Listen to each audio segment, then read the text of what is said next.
Hola, ¿qué tal chicos? Pues vamos a continuar con nuestra sesión de estructura y fisiología celular. Estamos en compartimentalización y sistema de endomembranas. Dentro de esta área, hoy lo que vamos a abordar son lisosomas, peroxisomas y vacuolas vegetales.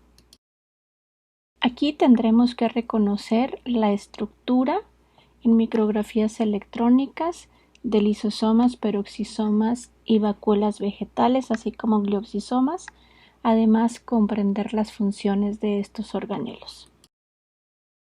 Sin más preámbulo, pues vamos a iniciar con lisosomas a continuación.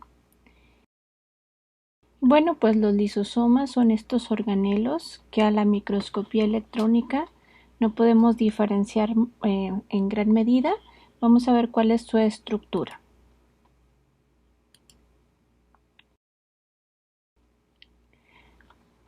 En cuanto a su estructura y su forma, no es tan definida en el microscopio electrónico como con otros organelos. Son organelos vesiculares más redondos y actúan como organelos digestivos en la célula. Esa sería como su principal función. Tienen un tamaño entre 0.2 micras y 0.5 micras de diámetro, es decir, miden menos de una micra y no van a poseer una forma definida. Como ya ustedes observan en estas imágenes, están distribuidos pues por todo el citoplasma. Dentro contienen una gran cantidad de enzimas, están rodeados por una membrana, son más circulares o esferoides, podríamos decir. Y pues en aquellas células que no tienen una alta desarrollo o alta capacidad fagocítica, pues están en forma tubular, como las vemos en esta área. ¿Dónde están más desarrollados? Pues definitivamente en aquellos células que tienen la actividad fagocítica, tienen la actividad de degradar compuestos, de hacer fagocitosis. Entre ellos tenemos los macrófagos y los neutrófilos. Su densidad es muy variable. Si ustedes observan, pues no podemos definirla como el retículo endoplásmico, el aparato de Golgi por su estructura. Lo que sí podemos hacer es identificar a través de inmunofluorescencia, como lo vemos en esta diapositiva de color verde, o también por marcando con algunas enzimas, con algunos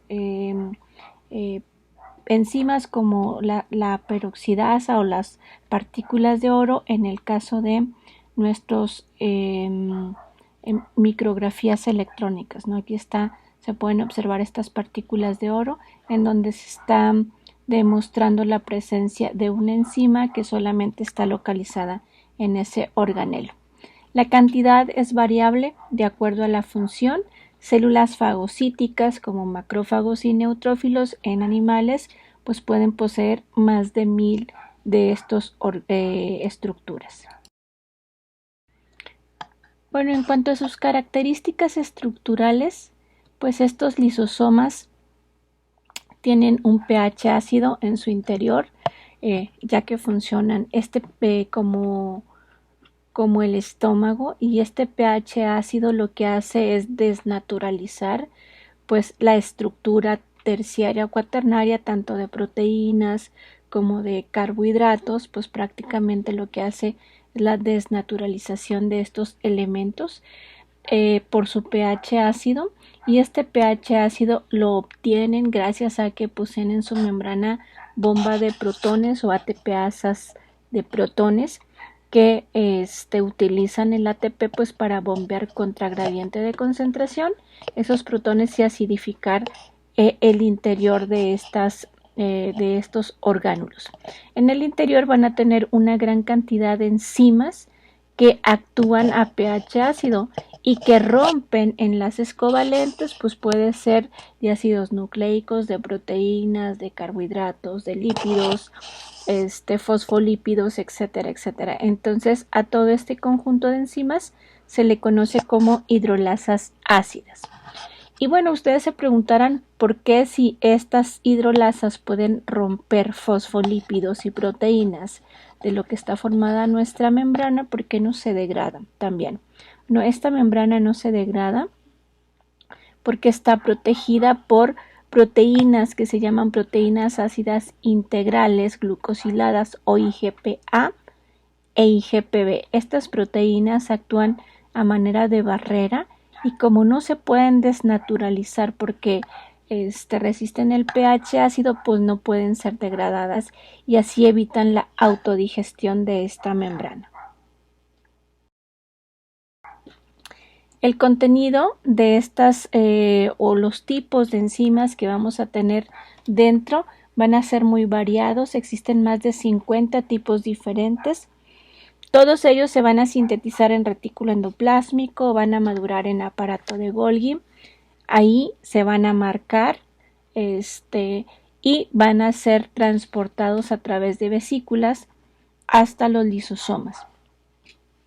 Todas estas enzimas, pues como ya dijimos, son más de 50 y en conjunto pues pueden hidrolizar partículas ingeridas, bacterias, virus, protozoos, inclusive material o tejido conectivo, material de tejido conectivo del mismo organismo, inclusive las propias células del organismo que pues por ahí fueron degradadas o fragmentos celulares también, ¿no?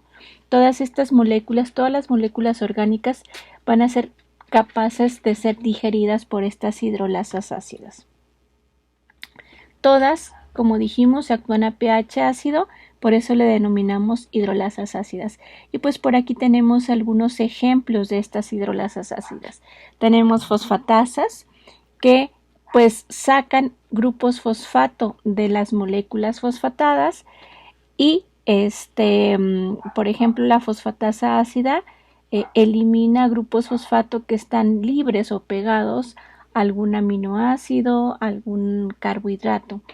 En el caso de las fosfodiesterasas ácidas, pues va a romper enlaces donde haya enlaces fosfodiéster, podríamos decir, ¿no? Las nucleasas me van a romper enlaces fosfodiéster también, pero en RNA las ribonucleasas ácidas y en DNA las desoxirribonucleasas ácidas.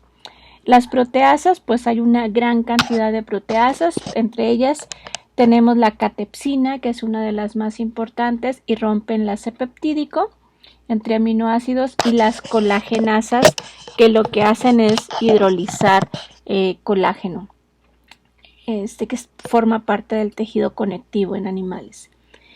Tenemos glucosaminoglicano enzimas o hidrolizantes de estos glucosaminoglicanos, por ejemplo el irudonato sulfatasa, que se encarga de eliminar el dermatansulfato, la beta-galactosidasa, el sulfato de queratano, el queratansulfato, igual que el heparan N-sulfatasa o la alfa-N-acetilglucosaminidasa también.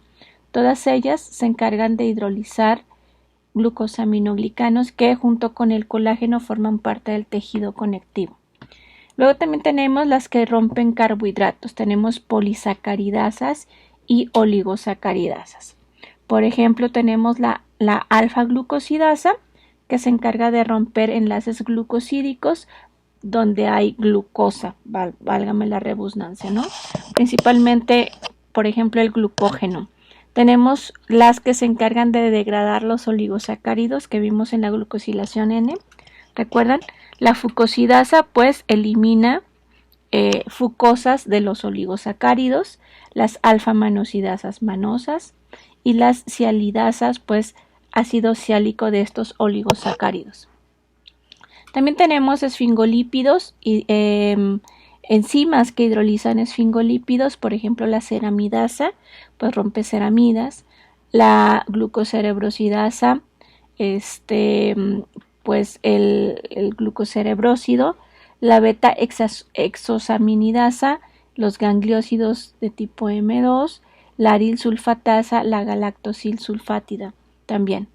Y tenemos aquellas enzimas, un ejemplo de las que hidrolizan lípidos, por ejemplo tenemos las lipasas ácidas que rompen triacilgliceroles o triglicéridos también, y la fosfolipasa que rompe fosfolípidos. Como ven, pues tenemos todas las enzimas que pudieran degradar cualquier parte o cualquier biomolécula o macromolécula orgánica que o biológica que se haya ingerido a través de fagocitosis, endocitosis o cualquier otra transporte grueso.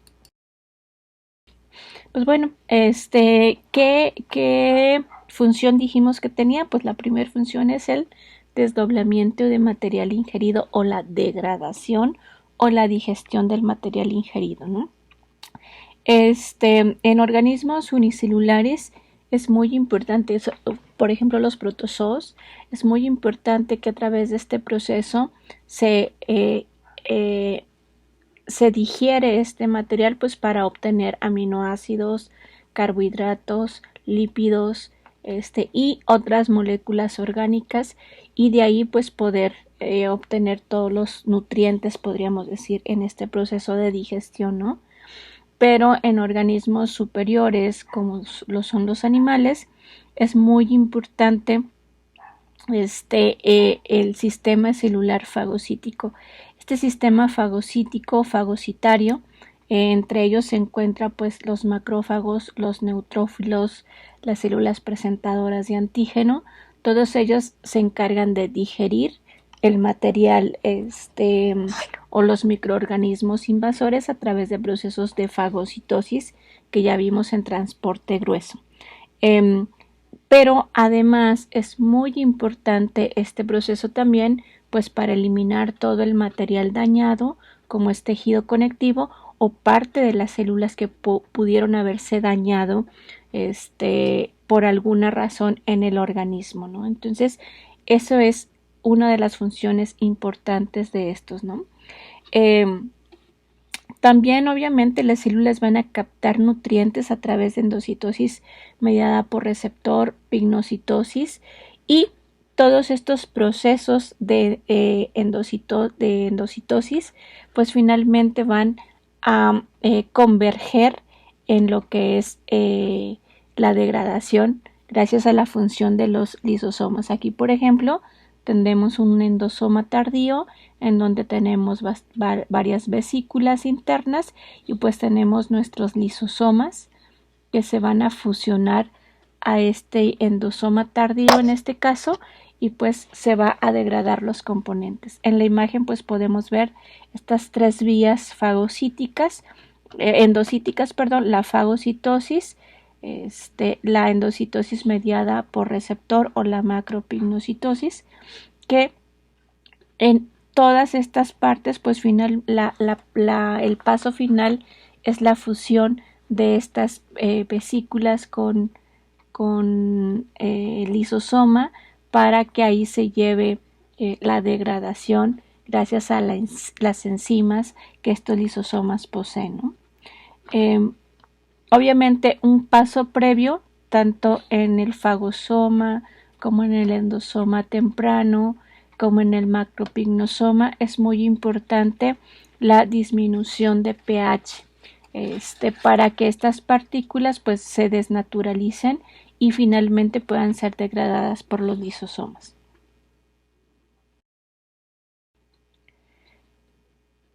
Otra función muy importante es el recambio de organelos o un proceso denominado autofagia. En este proceso no solamente se eliminan organelos, también se pueden eliminar proteínas, se pueden eliminar parte del citoesqueleto si así fuera necesario, y esta destrucción de orgánulos propios o de proteínas pues puede ser porque ya no se necesitan en la célula, puede ser también porque la célula tiene que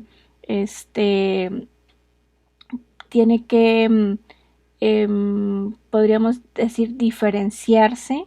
Por ejemplo, los eritrocitos que pierden todos sus organelos durante ese proceso de diferenciación, pues es muy importante esta eliminación de estos orgánulos, pero sobre todo es mucho más importante eliminar aquellos orgánulos que están,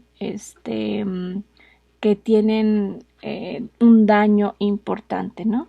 Tenemos varios tipos de autofagia. Este proceso se le llama autofagia. La que estamos viendo aquí pues es la mitofagia. Si se fijan, una mitocondria es envuelta por una membrana y luego se pega un lisosoma para degradar esa mitocondria, ¿no? Cuando se elimina el núcleo, a este proceso se llama nucleofagia, como en los eritrocitos, por ejemplo. Cuando se elimina retículo endoplásmico se llama refagia. Si se degradan los peroxisomas, pues se llaman pexofagia. Si se van a degradar las vesículas o gotitas de lípidos, como en los adipocitos, se le conoce como lipofagia. Si se eliminan ribosomas, ribofagia. Y también dentro de las células pues puede haber bacterias, por ejemplo, intracelulares obligadas o protozoos. Aquí se le conoce como xenofagia. La autofagia también es muy común y depende del estado fisiológico de la célula también. Por ejemplo, si la célula no obtiene suficiente glucosa durante un determinado tiempo, pues empieza a degradar, activar otras vías para obtener energía, como la degradación de proteínas o de lípidos, y si tampoco tiene de esta fuente, pues empieza a degradar sus propios organelos, los menos importantes. Y así se van perdiendo los organelos en la célula hasta que si no recibe nutrientes, pues esta célula puede morirse también. Si la célula no tiene nutrientes, como dijimos, incrementa la autofagia. Bueno, estos son los pasos que se llevan a cabo en el proceso de autofagia. Como ustedes ven, tenemos varios pasos. En el primer paso es la envoltura o el envolvimiento de las partículas que se van a degradar. Aquí, si se fijan, pues están unas mitocondrias, probablemente unos peroxisomas, algunas proteínas, y son envueltos por una membrana, una doble membrana que se cede del retículo endoplásmico, que se llama fagóforo. Una vez que se sella totalmente, se va a formar una vesícula que se llama vacuola autofágica, que pues prácticamente es cuando ya se sella por completo esa vesícula, ¿no?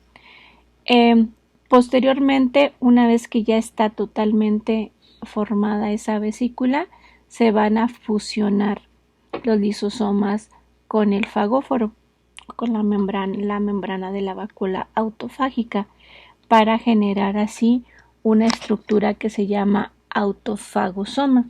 Algunos libros también lo llaman citolisosoma. Y las enzimas, bueno, aquí trae pH bajo, y entonces las enzimas junto con el pH empiezan a degradar los componentes. Por último, después de la degradación, pues queda un corpúsculo residual o una vesícula residual. Estos contenidos se pueden quedar acá, en el citoplasma de la célula, o pueden ser expulsados a través de exocitosis, ¿no? También los nutrientes que son necesarios pues pueden ser transportados a través de proteínas de transporte en la membrana hacia el citoplasma. Bueno, dentro de las autofagias o de la autofagia se han dividido en dos grandes grupos o en dos tipos. La microautofagia, bueno, en realidad son tres: la microautofagia, la autofagia mediada por chaperones y la macroautofagia. En el caso de la microautofagia, pues prácticamente la membrana de los lisosomas hacen invaginaciones de la membrana y pues así internalizan algunos componentes, como los tipos de endocitosis que vimos o de transporte grueso. Y una vez que están dentro, pues son degradados, ¿no? La autofagia mediada por chaperonas, aquí son todas aquellas proteínas que no se han plegado bien y que tienen ciertos aminoácidos externalizados. Esos aminoácidos son reconocidos por una proteína de choque térmico, la HSC70, y luego esta proteína lleva hacia la membrana a una proteína y con ayuda de la proteína LAMP2A pues permite la entrada de esa proteína hacia el interior del lisosoma y pues para que sea degradada, ¿no? Y en el caso de la macroautofagia pues tenemos dos tipos diferentes. Estas son pequeñas partículas que se introducen por microautofagia o por autofagia mediada por chaperona, mientras que en la macroautofagia generalmente son partículas mucho más grandes, no nada más proteínas o pequeñas partículas. En este caso, por ejemplo, tenemos dos tipos, la macroautofagia no selectiva y la macroautofagia selectiva. Dentro de la macroautofagia no selectiva, pues el fagóforo envuelve sin necesidad de que alguna partícula esté marcada, envuelve esta sección y bueno, se realiza o se forma un autofagosoma o vesícula autofágica y luego esta se fusiona con el lisosoma pues para degradar los componentes que se han envuelto o se han capturado en ese autofagosoma.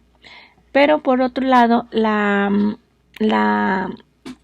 macroautofagia selectiva, aquí se van a marcar o se va a utilizar o va en ese fagóforo, van proteínas de membrana, pueden ser LC, por ejemplo LC3 es muy común, pero pues hay algunas otras proteínas también NBR1, entre otras, que estas identifican ciertos organelos en específico, por ejemplo LC3, P62 y NIX van a identificar solamente mitocondrias, entonces van a ser selectivas para eliminar solamente mitocondrias y así se dé la mitofagia, por ejemplo. O en el caso de algunos microbios, esta LC3 proteína que viene en el fagóforo también se une a otras proteínas como la optineurina, P62 y otras que reconocen proteínas y carbohidratos de superficie solo de microbios, pueden ser de bacterias, puede ser de protozoos o puede ser de virus, todos estos microorganismos intracelulares obligados. Y entonces pues solamente van a degradar estos componentes, ¿no? Así tenemos también algunas proteínas que reconocen solo lípidos o solo ribosomas y van a ser selectivos para eliminar solamente este tipo de orgánulos o partículas o microbios y eliminarlos finalmente cuando se una los lisosomas a estos autofagosomas y se degrade su contenido. Bueno, como ya vimos, el proceso o los pasos tanto de la autofagia como de la fagocitosis, endocitosis mediada por receptor, pues vamos a ver que finalmente vamos a tener tres tipos de lisosomas, ¿no? Los lisosomas primarios, que son los lisosomas que están siendo sintetizados gracias a vesículas que se unen a estos con enzimas que provienen del aparato de Golgi, que todavía no participan en procesos de digestión, ¿no? Los lisosomas secundarios, que es cuando ya estos lisosomas se han unido a el fagosoma para formar fagolisosomas o a la vacuola autofágica para formar citolisosomas, autolisosomas. Es decir, aquí ya el lisosoma está haciendo la degradación de estos componentes.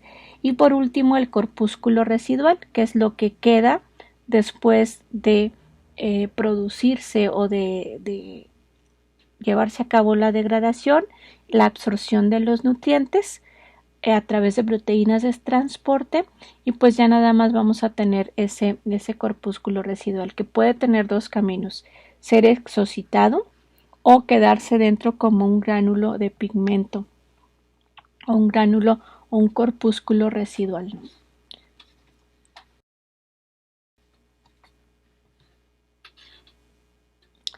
También otra función importante de los lisosomas es en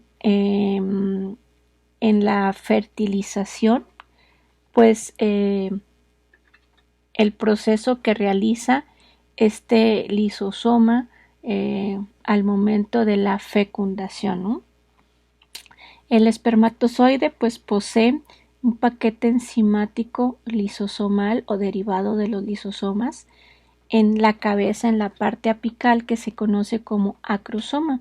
Ese acrosoma tiene una gran cantidad de enzimas que son liberadas cuando el espermatozoide alcanza el ovocito, y esas enzimas son liberadas para poder abrir un camino a través de la capa externa del ovocito y que pueda pues atravesar prácticamente esa capa externa para que finalmente las membranas se fusionen. Como vemos aquí en la imagen, pues prácticamente se van liberando esas enzimas y van formando un canal para que el espermatozoide pueda llegar hasta la membrana y así unirse a la membrana y fusionarse, ¿no?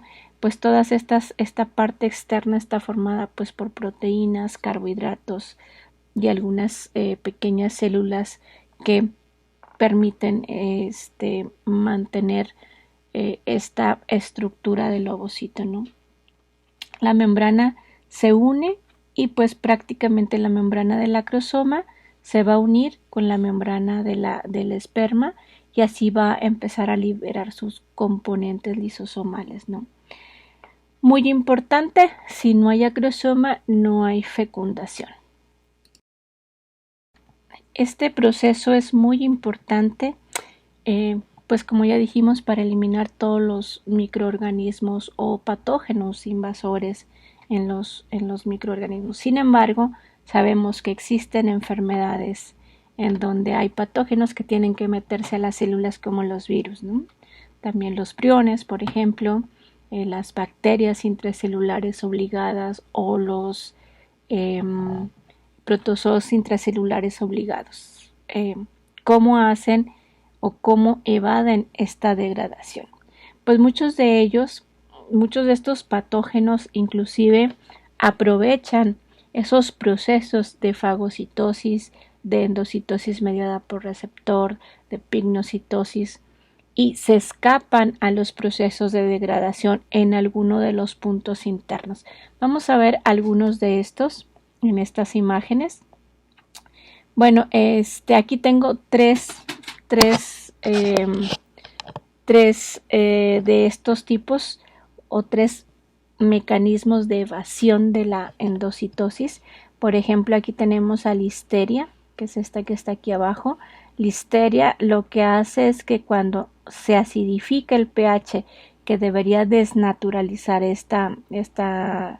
los componentes de la bacteria, activan la síntesis de una proteína que se llama LLO y que es una lipasa prácticamente. Lo que hace es romper la membrana y pues poder escaparse de aquí. Entonces pues prácticamente la degradación nunca se da.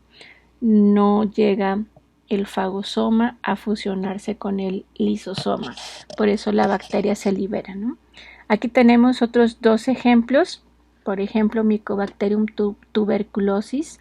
Lo que hace es evitar que las proteínas de fusión permitan la fusión entre el fagosoma y el lisosoma, y como nunca se fusionan, pues tampoco se da la degradación. Coxiella burnetii es otra bacteria intracelular obligada. es resistente a pH ácido y a enzimas lisosomales. Así que aunque haya fusión del fagosoma con el lisosoma, pues jamás de los jamases se degrada la bacteria, puede crecer ahí.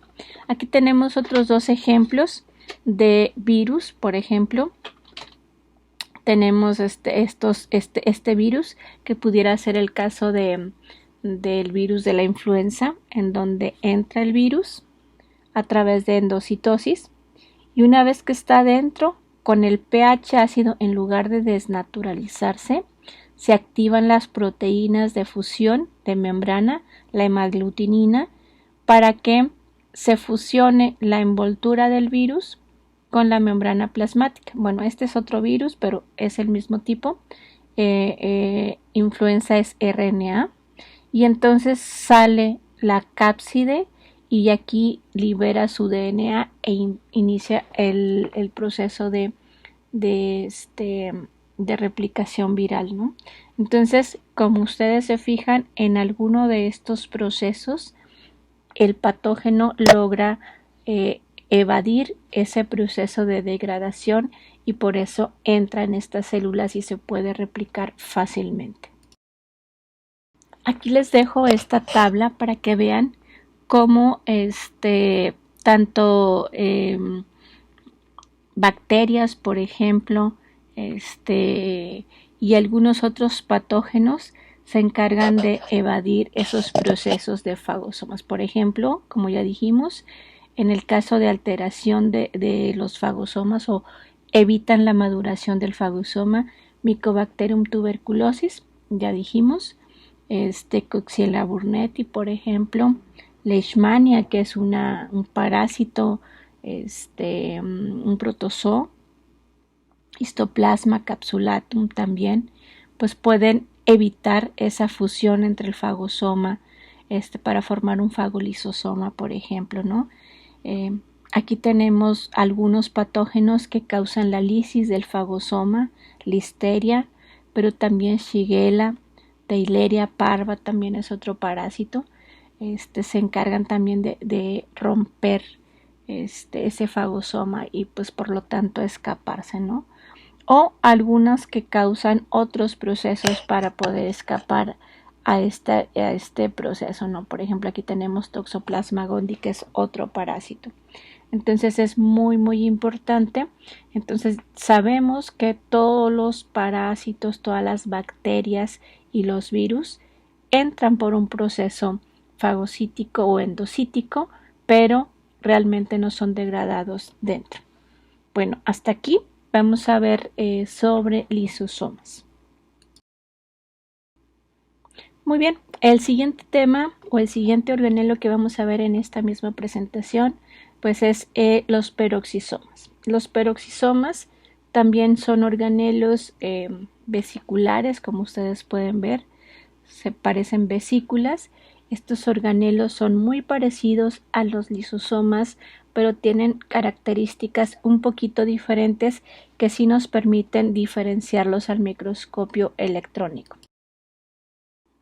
Estos organelos, como ustedes se fijan, pues también son circulares en su estructura, son un poquito más grandes que los lisosomas, ya que pueden medir de 0.5 a 1 micra de diámetro, a diferencia de los lisosomas que medían de 0.2 a 0.5 micras de diámetro.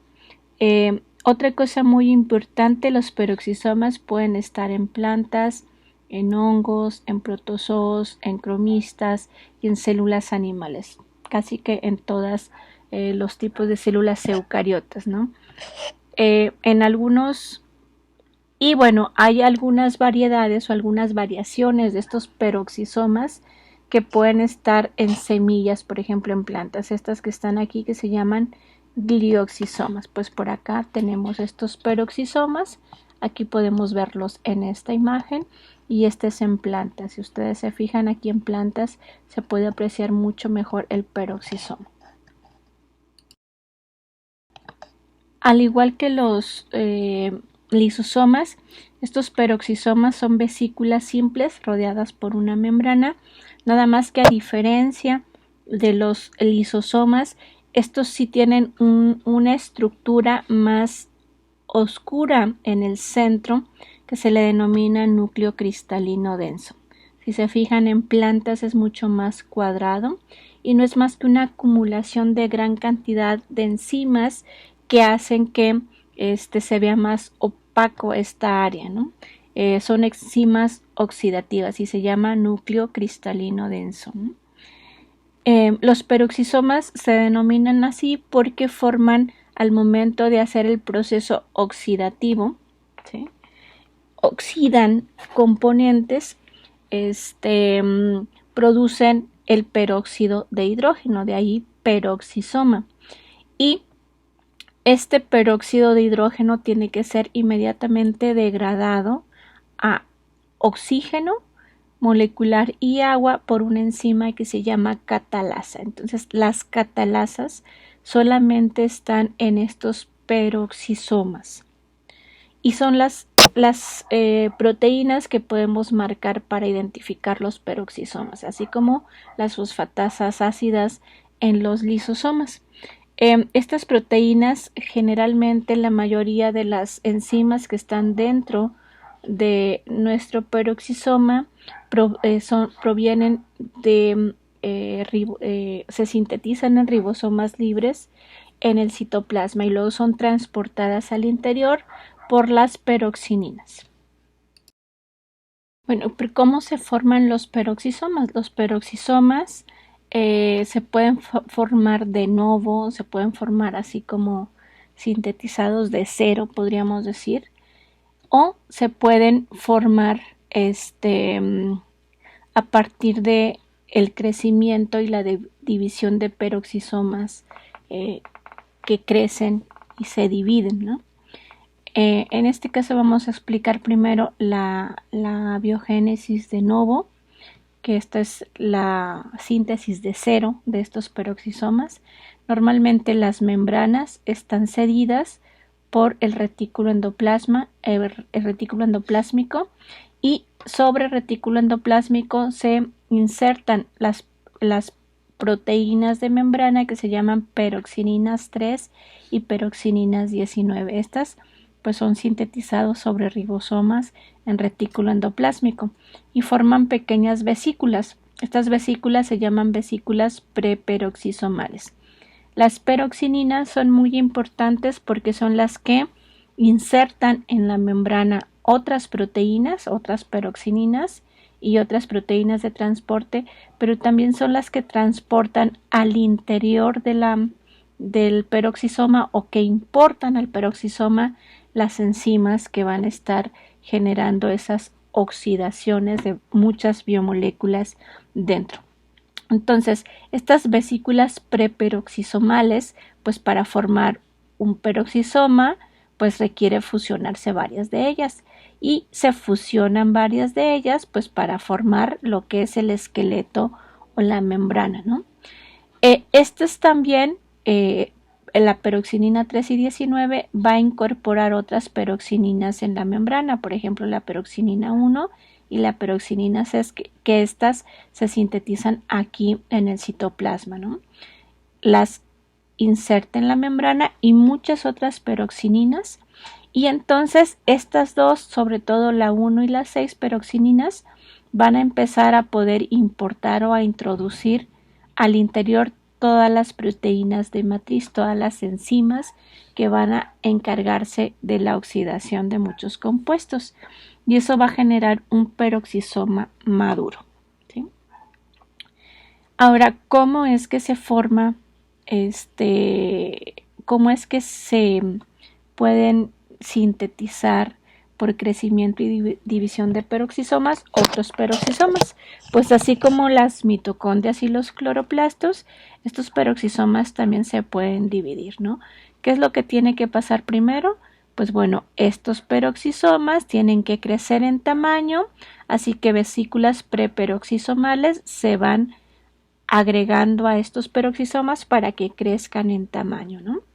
Y luego también se van insertando más proteínas de matriz para que esté el peroxisoma lleno de enzimas. Una vez que ya está grande o crecido, pues se activan las proteínas de división, por ejemplo la PEX11 y la DRPS, que generan la fusión o la división de este peroxisoma en dos peroxisomas hijos. La fisión se denomina este proceso. Y ya los peroxisomas, cuando están chiquitos, pues para crecer igual y madurar, se unen vesículas preperoxisomales. Luego se adhieren peroxininas 1 y 6 y se importan estas proteínas de matriz para crecer. Pues este proceso se puede dar otra vez. Cada que se requiera la oxidación de más productos, pues estos peroxisomas se pueden dividir. Aquí tenemos en una imagen más simplificada esa biogénesis. Ahí vemos estas vesículas preperoxisomales, cómo se fusionan, y una vez que se fusionan aquí, pues estas peroxininas importan todas las proteínas que están dentro. Si se fijan, aquí no hay proteínas dentro. Bueno, todas esas enzimas son importadas, son insertadas en la membrana y así se madura un peroxisoma. ¿Cuáles son las principales proteínas que vamos a tener en un peroxisoma? Bueno, hay grupos de proteínas o maquinarias importantes. Pues tenemos todas las maquinarias de importación, que serían todas aquellas principalmente peroxininas, prácticamente, que son las que se encargan de introducir pues o de importar todas las enzimas que van a estar dentro y las proteínas que van a estar en la membrana. Como ya dijimos, este organelo pues se divide, entonces vamos a tener proteínas de fusión y de fisión. Fisión es dividirse, fusión es unirse. Van a estar también en la membrana, entre ellas otras peroxininas y otras proteínas, ¿no? Y obviamente pues todas las proteínas que van a generar la función principal, que es la oxidación de muchos compuestos. Entre ellos, uno de los procesos más importantes es el metabolismo de ácidos grasos, es decir, la oxidación de ácidos grasos. Y para ello, pues se requiere todo un sistema de proteínas que le permitan importar ácidos grasos y exportar pues todos los productos de la degradación o de la oxidación de sus ácidos grasos. Es decir, la alfa oxidación, la beta oxidación, pues puede generarse también en estos peroxisomas. Y por otro lado, pues muchos otros productos que son transportados, por ejemplo, algunos aminoácidos, algunas bases purínicas, productos del metabolismo del ácido úrico y otros metabolismos que ustedes están viendo precisamente en bioquímica, pues algunos de estos metabolismos se puede dar parte dentro del peroxisoma. En esos procesos de oxidación de ácidos grasos se genera sobre todo el peróxido de hidrógeno, y para eso tenemos pues estas enzimas que detoxifican contra especies reactivas de oxígeno. ¿Qué especies reactivas de oxígeno? Pues por ejemplo el peróxido de hidrógeno, entre otros, ¿no? El oxígeno molecular y otras moléculas que son degradadas, ¿no? Dentro de estas, pues la más importante es la catalasa, que rompe el peróxido de hidrógeno o el agua oxigenada, pero pues también está la superóxido dismutasa, que también se encarga de neutralizar ciertas moléculas o estos superóxidos reactivos. Y bueno, algunas otras enzimas que se encargan de ciertos procesos, por ejemplo, que pueden ser utilizados como componentes derivados de ciertos procesos como glucólisis o como las fuentes de nitrógeno que vamos a ver más adelante, en los glioxisomas, el ciclo del glioxilato, por ejemplo. Pues miren, estos son algunos de los componentes, aunque es una imagen viejita, pero pues más o menos nos especifica todas estas proteínas que tenemos en la membrana. ¿Se acuerdan que hablábamos pues de aquellos transportadores y enzimas que se encargan de la oxidación de ácidos grasos? Pues aquí tenemos transportadores de diferentes ácidos grasos de cadenas diferentes, y pues aquí todas las enzimas que se van a encargar de ir degradando estos componentes hasta generar acetilescoenzima A, ¿no? Y dentro de estos procesos pues está la generación de agua oxigenada o peróxido de hidrógeno para que la catalasa rompa ese peróxido de hidrógeno en agua y oxígeno, ¿no? Eso es detoxificación de óxidos reactivos.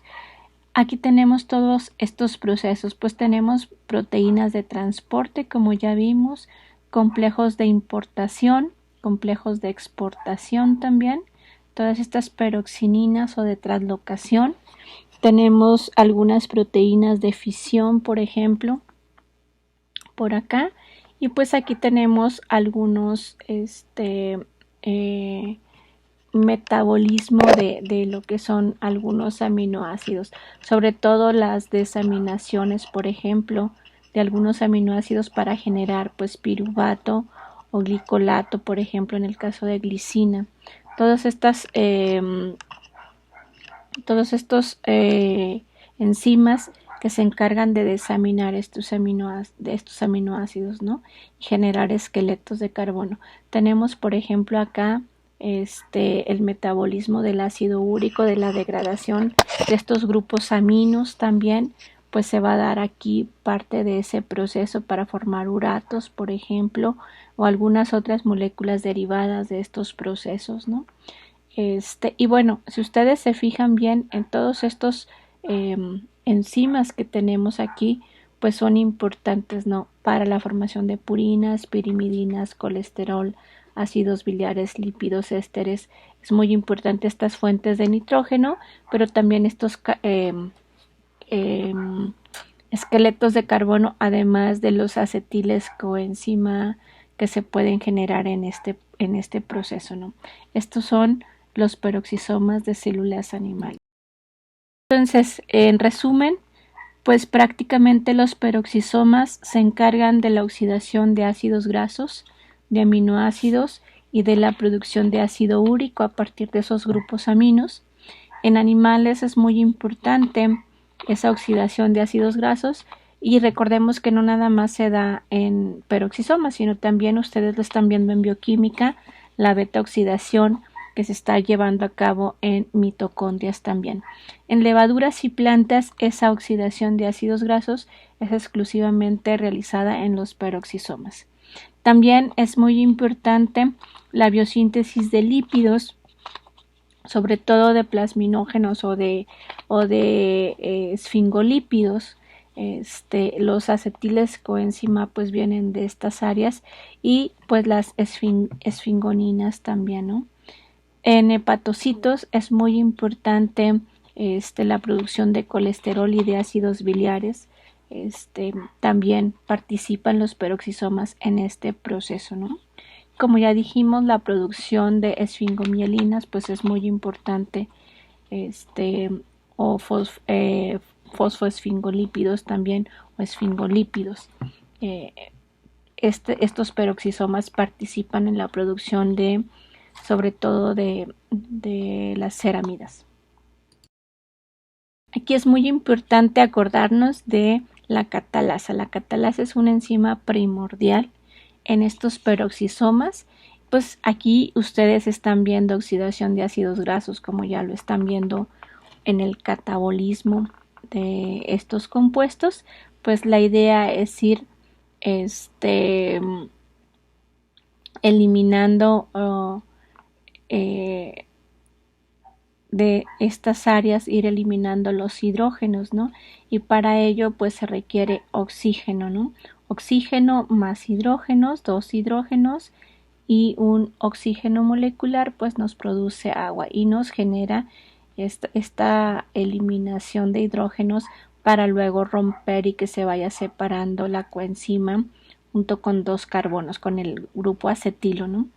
En estos procesos siempre de oxidación generalmente el oxígeno pues recibe esos hidrógenos y nos forma peróxido de hidrógeno o agua oxigenada, que cuando actúa la catalasa la descompone en agua y oxígeno molecular, muy importante. De lo contrario, esta agua oxigenada puede oxidar otros compuestos, ¿no? Entonces, es vital ese proceso de eliminación de peróxido de hidrógeno. De ahí el nombre de peroxisomas. Como ya sabemos, no todos los orgánulos u organelos tienen la misma función en todos los tipos celulares. De ahí que, por ejemplo, aquí podemos ver que los peroxisomas en unicotas, en amibas, metazoos y hongos, pues tienen funciones específicas o participan más en ciertas funciones primordiales. Por ejemplo, la síntesis de citrato, la oxidación beta de ácidos grasos, pues también el metabolismo de ácidos grasos, el metabolismo de purinas, como ya vimos en animales, pero aquí también puede haber fosfodiesterasas que rompen enlaces fosfodiéster, por ejemplo. Vamos a encontrar urato oxidasas también y las catalasas. Hasta aquí pues prácticamente son muy parecidos a lo que es células animales. Pero por ejemplo en algunos amibas, en algunos hongos, se da metabolismo de alcoholes, por ejemplo el metabolismo del metanol. Tenemos alcohol oxidasas aquí dentro de estos organelos y entonces pues prácticamente pueden degradar el metanol, ¿sí? Por ejemplo en hongos, en el hongo Penicillium, aquí se da ciertos pasos en la síntesis de las penicilinas, por ejemplo, ¿no? En el caso de algunos de estos, pues también se puede dar el ciclo del glioxilato e inclusive algunos protozoos pueden carecer, o bueno, esta microesporidio está entre hongo y protozoo. Algunos de ellos pueden no tener estos peroxisomas, entonces dependerá el tipo de células la función más primordial que va a tener. Por eso es muy importante que ustedes revisen en las células que les tocaron qué función específicamente cumple en esta célula estos orgánulos.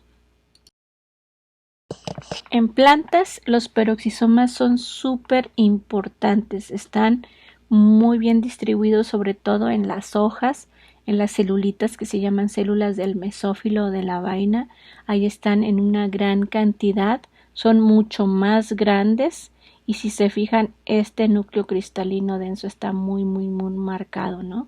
Inclusive son más grandes que las mitocondrias.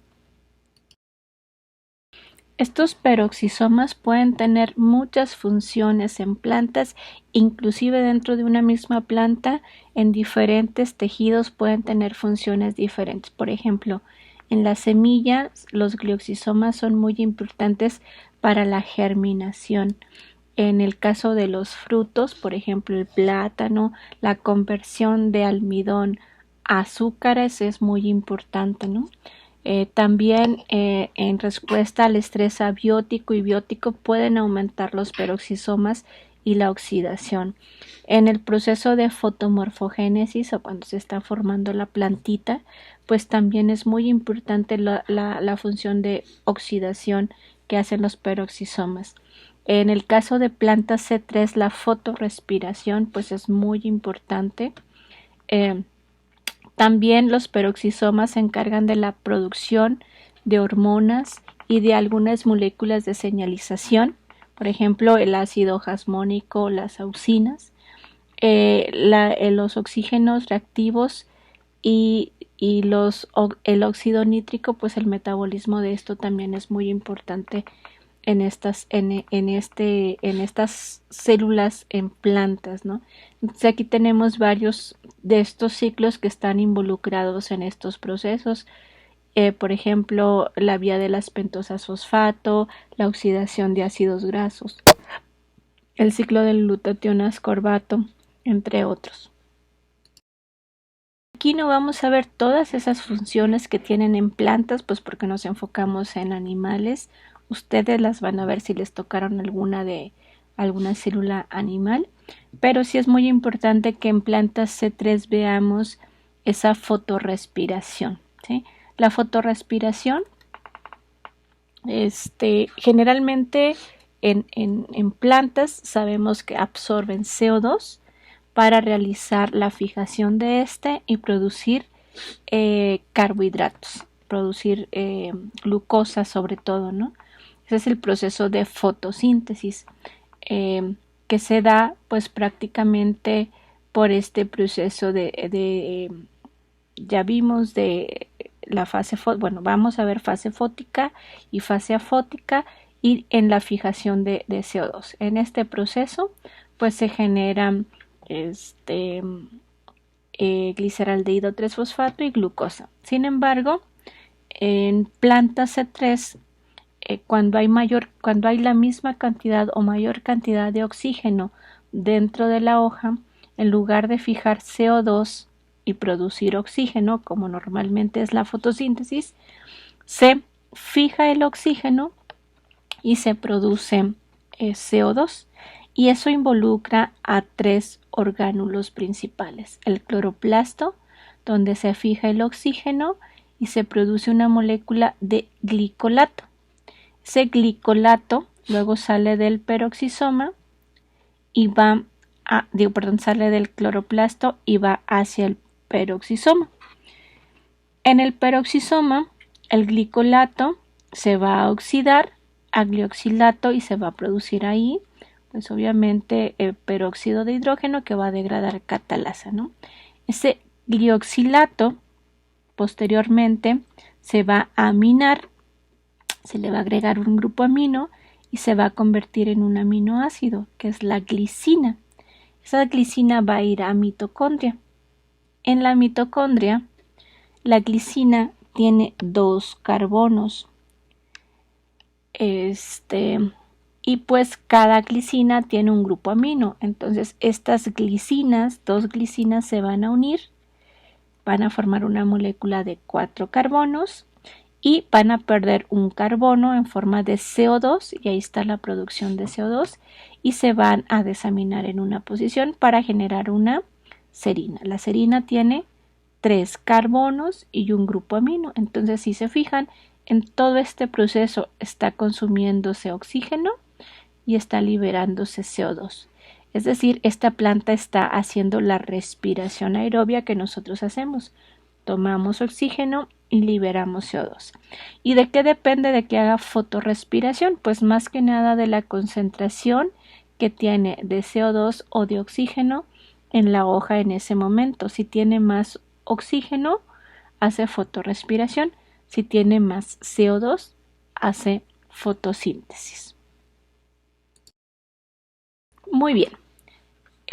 Como ya dijimos, una variante de los peroxisomas serían nuestros glioxisomas. Estos glioxisomas son más grandes en semillas, en plantas, por supuesto. Y estos glioxisomas tienen una gran cantidad de enzimas que van a degradar, pues además de las proteínas para sacar los aminoácidos y producir proteínas, va a degradar los cuerpos grasos y va a degradar esos ácidos grasos para producir carbohidratos y que se pueda dar esa energía primero y además esas fuentes de carbono para generar glucosa a través de gluconeogénesis. Entonces, en resumen, convierte ácidos grasos en carbohidratos. A través de la degradación de estos ácidos grasos que hay en estos cuerpos lipídicos, y este proceso lo hacen a través del ciclo del glioxilato. Y este ciclo del glioxilato produce el oxalacetato, que es el precursor de glucosa, es uno de los precursores de glucosa en la gluconeogénesis. Aquí les pongo un ejemplo de ese ciclo del glioxilato y pues les pongo estos glioxisomas que están degradando proteína o lípidos. Si ustedes se fijan acá, las gotitas de lípidos y de proteínas, pues para generar esos aminoácidos básicos o este oxalacetato. Este es el ciclo del glioxilato. Si ustedes se fijan, ustedes ya vieron el ciclo de Krebs, es el primero casi que ven por ahí de metabolismo o de catabolismo.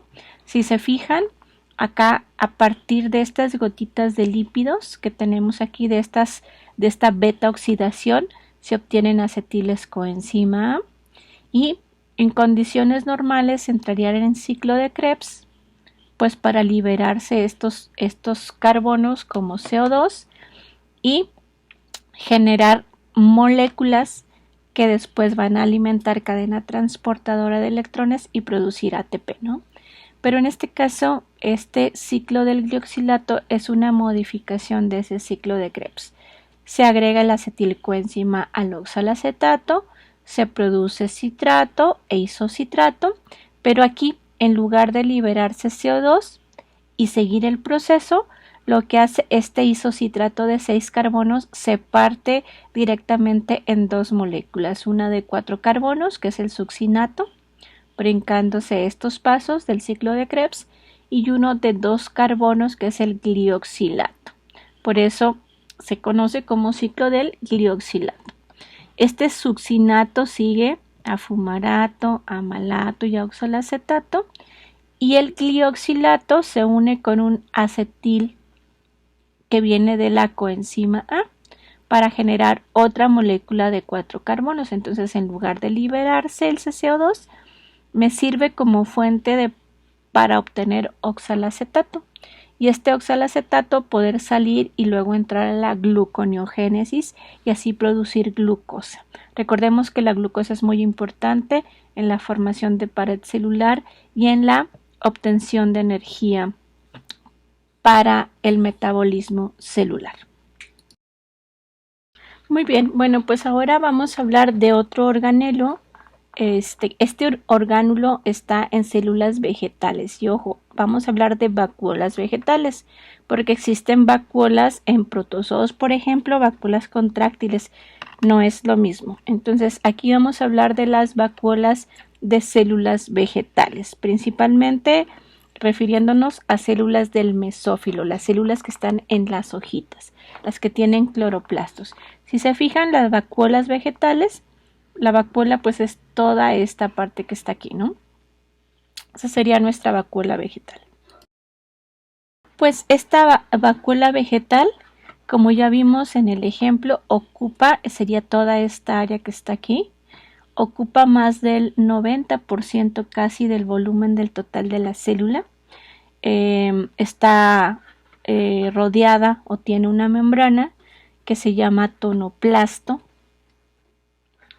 y se le llama tonoplasto porque aquí se acumula una gran cantidad de solutos y por lo tanto la mayor cantidad de agua de una célula en una planta está en la vacuola. Entonces le genera una presión a esta célula manteniendo su estructura. Ese proceso a esta situación se le conoce como tonicidad celular, ¿sí? Y bueno, tiene diferentes funciones. Una de las más importantes, como ya dijimos, es como el almacén principal en una fábrica, en donde vas a almacenar tanto los materiales con los que vas a hacer tus productos como tus productos finales, ¿no? Es un almacén transitorio de macromoléculas. Aquí podemos encontrar muchos iones, sobre todo protones. Puedes encontrar azúcares, aminoácidos, proteínas, polisacáridos, ácidos de pocos carbonos. Aquí también, por ejemplo, algunas plantas almacenan algunos compuestos glucosilados, como los glucósidos con cianuro o glucosinolatos, ¿no? Estos compuestos no son tóxicos para las células, son tóxicos para quien se los come, por ejemplo, algunos animales. Son liberados cuando se daña la planta, dentro de otras funciones. Aquí también podemos encontrar algunos desechos de reacciones metabólicas o metabolitos intermediarios en algunos procesos metabólicos también. Por ejemplo, en plantas C3 y C4 podemos encontrar malato, que es parte de los procesos de síntesis de carbohidratos, ¿no? También es muy importante, como ya vimos, al tener la mayor cantidad de agua, pues va a generar presión sobre las membranas. Acá en la orilla van a estar los organelos, incluyendo el núcleo, mitocondrias, peroxisomas, cloroplastos.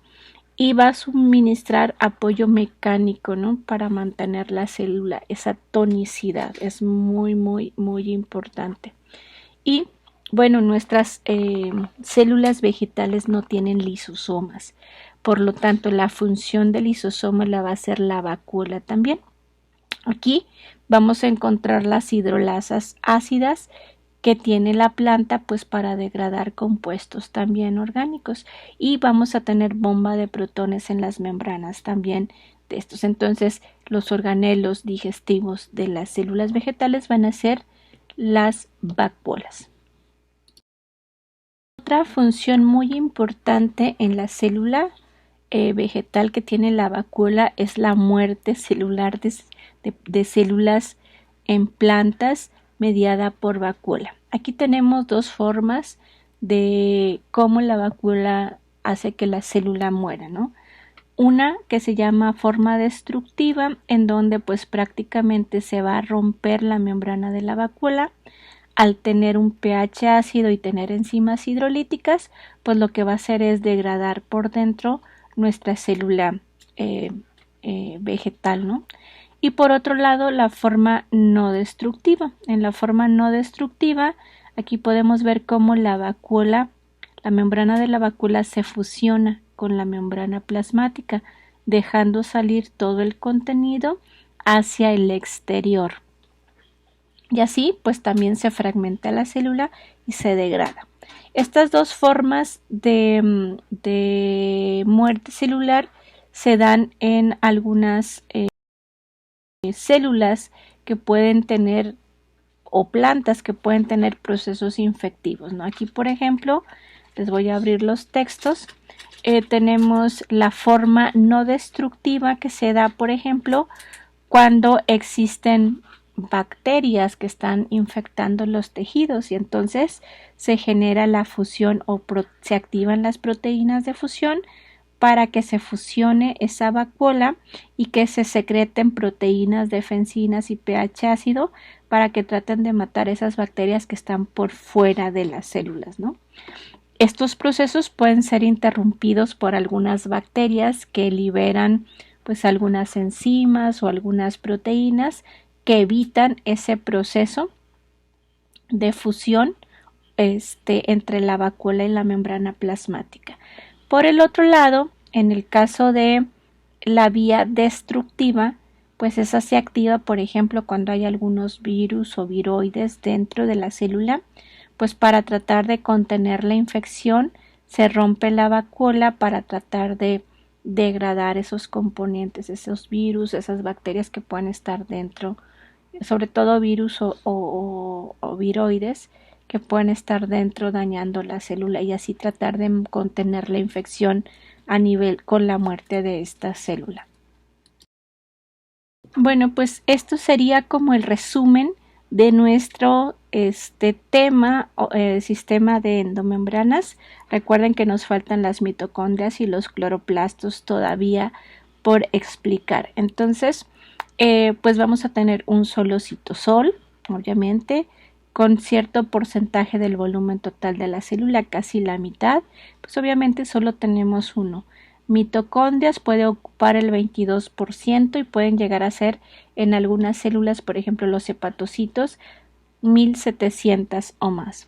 Retículo endoplásmico en los hepatocitos está el 12% y pues obviamente es un solo retículo endoplásmico. El núcleo ocupa un 6% del volumen total de la célula y pues generalmente tiene uno, aunque algunos pueden tener hasta dos. aparato de Golgi ocupa el 3% del total de la célula, del volumen, y pues es un solo aparato de Golgi aunque tenga varias pilas. De los peroxisomas, los lisosomas y los endosomas pues obviamente ocupan cerca del 1% en los hepatocitos, y pues prácticamente hay cerca de 400, 300 y 200 respectivamente. Si se fijan, para aquellos que les tocó hepatocitos, pues ya más o menos sabemos qué porcentaje del volumen total y cuántos de estos organelos o de estos sistemas puede haber y dónde están distribuidos. Eso es también muy importante que ustedes lo tomen en cuenta para los tipos celulares que les tocó en este cuadro comparativo, pero sobre todo para el producto integrador de aprendizaje. Y pues por último, ¿cuáles son las funciones más importantes? ¿Cuáles son la estructura y su función? Pues aquí prácticamente tenemos ese resumen. Este es en el libro de Alberts. Pueden checar también, lo tienen en la biblioteca del grupo, las funciones principales de cada uno de estos orgánulos.